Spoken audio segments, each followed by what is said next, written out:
Hey everybody, Drew Dinkmeyer here at DailyRoto doing a Week 14 NFL FanDuel lineup review. I had a big week in FanDuel GPPs, and oftentimes when we have these big weeks, I try to do a lineup review to answer any of the questions about the lineup building process that I went through to push some GPP lineups to the top. It was an interesting week for me. It was my second most profitable NFL DFS week ever, and it was largely on the hands of two lineups on the whole.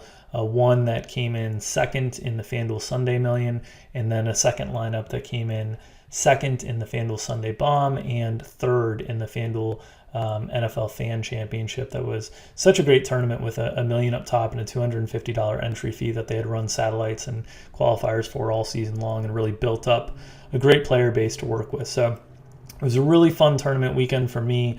As always, the results of my lineups are largely built from the projections over at DailyRoto. So we'll talk through a little bit about how I utilize those projections to come up with the lineups that I did. But let's look at the two lineups, which are both here in the FanDuel Sunday Million. The 179.66 finished 16th here. It was good enough to finish second in the FanDuel Sunday Bomb and third in the NFL Fan Championship. In total, netted over $400,000 in winnings this week. So the two lineups are very unique, really similar cores. Both had Todd Gurley, DeAndre Hopkins, Keenan Allen, Trey Burton in the Broncos defense. Slight changes with this one having Russell Wilson, Marquise Goodwin, Kareem Hunt, Josh Lambo, a different kicker, and this one having Phillip Rivers, Giovanni Bernard, Dez Bryant, and Harrison Butker, a different kicker as well. So really, for me, when I'm building lineups, when I look at GPPs, the things that I try to do is I'm not very good at being contrarian in a way that I work on projections all week. It's what I do. I put all my time into the projections that we put forth at DailyRoto for all of our subscribers. And when I know what goes into those projections, it's hard for me to separate oftentimes good plays from contrarian plays. And so what I try to do is I try to find opportunities within our projections that the players that are already projecting well are naturally a little contrarian. And there were some examples this week that I was able to find. And on a week where, on the whole, a lot of the chalkier options, the best plays on the slate, did very, very well, like DeAndre Hopkins, the leading scorer at wide receiver with 30.4 FanDuel points, was 30.1% owned. Or Giovanni Bernard at 26.8% at 5,100, a very cheap running back, scored 16 points. Or Todd Gurley at nearly 20% ownership, scoring 27%, or scoring 27 points, excuse me. There are still opportunities to be contrarian, and there were a couple spots that I found those opportunities this week. One, specifically at tight end with Trey Burton. The news on Zach Ertz likely to miss the game with concussion came out a little bit late on Saturday night, early on Sunday morning, that he was considered doubtful. And with that in doubt all week, that leaves the discussion of Trey Burton a little bit less of the focal point on a week where Steven Anderson, who had a huge target share the week before, kind of came into play with injuries to CJ Fedorowicz and Bruce Ellington. On a week where you didn't need salary relief because Giovanni Bernard was so cheap that a lot of people were often paying up at tight end for Travis Kelce. It just led to a week that Trey Burton was going to be naturally forgotten. And we'll revisit the projections at DailyRoto that led to the construction of these two lineups in a bit. But Trey Burton was projecting as our third or fourth best value at the tight end position. So that was an opportunity for me that I knew I could have Trey Burton at really low ownership in GPPs, and I already knew he was projecting pretty well. Denver Broncos defense, another low-owned defense that projected really well for us as our top value on defense. We actually had them early in the week as the number one defense overall in our projections. We did downgrade them a little bit towards the end of the week and ended up with them, I believe, third in our projections overall. But really good spot returning home and a really good spot for low ownership. They had disappointed. They just got trucked by Miami the week before in Miami. The Jets were coming off a game where they posted a ton of points in against Kansas City.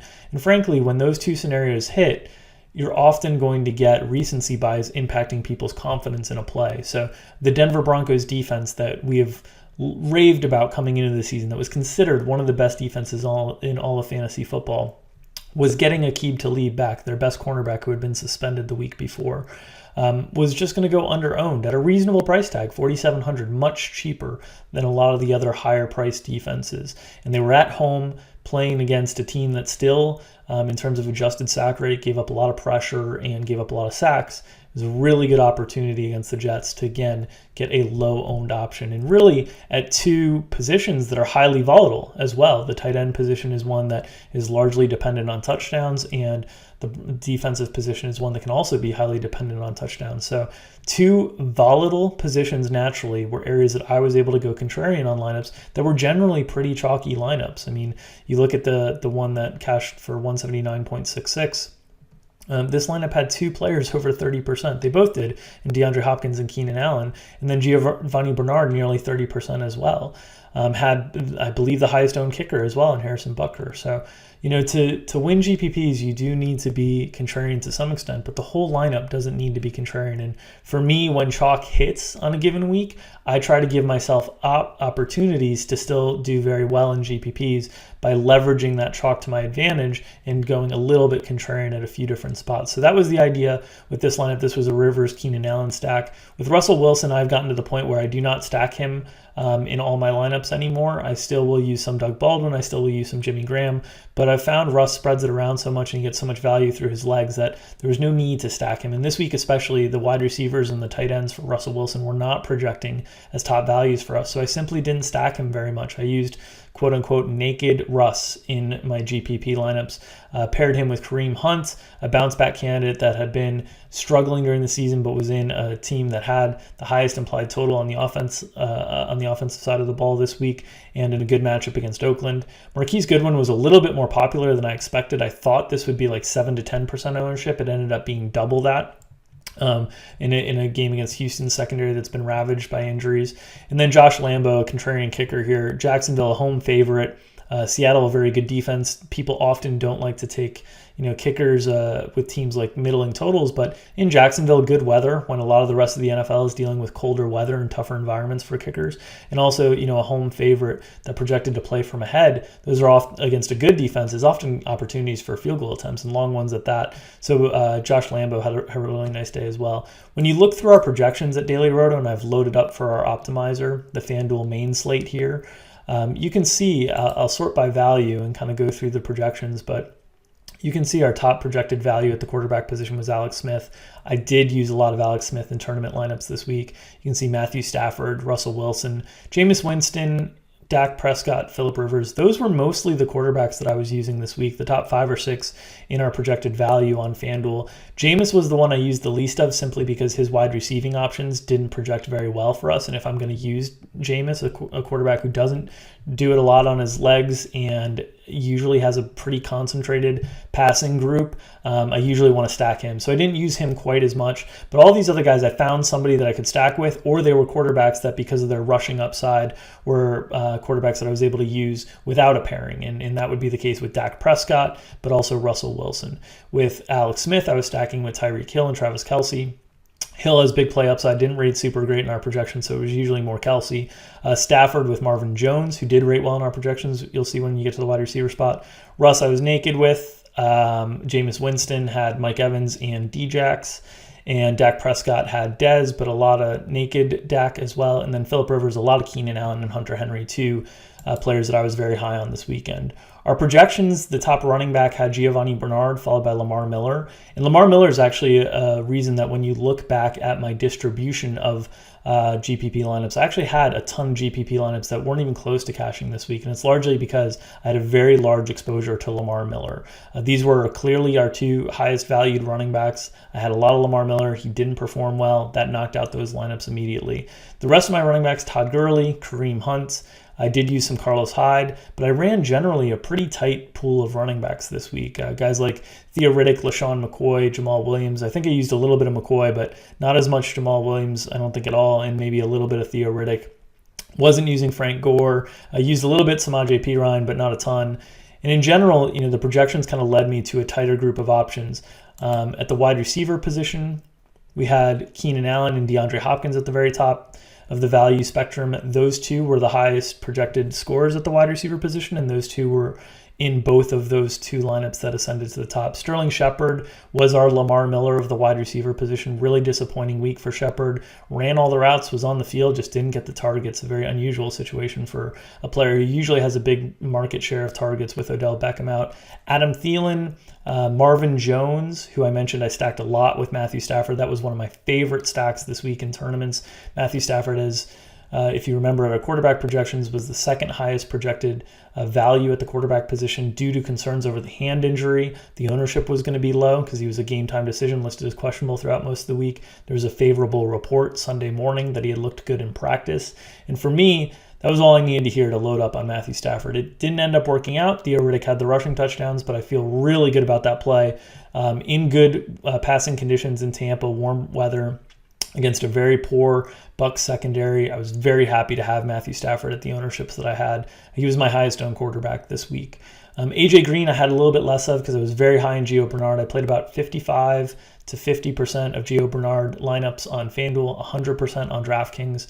That's an instance where I'm not afraid of the chalk if I think it's a really good play, and that was certainly the case with Gio Bernard and also Keenan Allen and DeAndre Hopkins this week as well.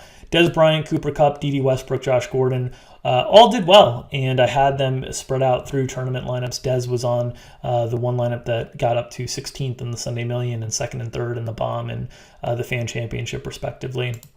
At the tight end position, our top values this week were Travis Kelce, followed by Steven Anderson, Jack Doyle, and Trey Burton. That was generally my list of tight ends that I used. I did use Hunter Henry, who didn't project quite as well. Henry has been inconsistent with targets, but is such a talented player.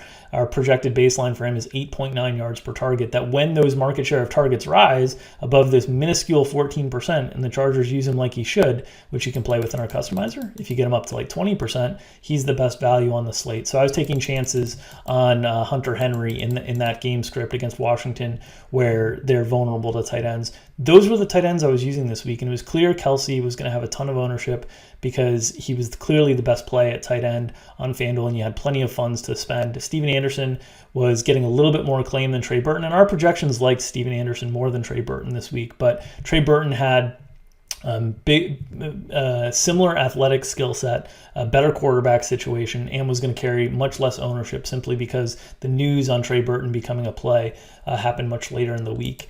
At the defensive position, I mentioned the Denver Broncos were our top projected defense and our top projected value at defense. The Chargers ended up topping them and the Jaguars slightly, but they were cheaper than both of those, making them the best value. Combined with the factors that I'd mentioned before, keeping the ownership down made them a clear-cut top target in tournaments. At the kicker position, you can see our top three kickers: Harrison Butker, Robbie Gould, and Josh Lambo. All players I used in terms of a value perspective.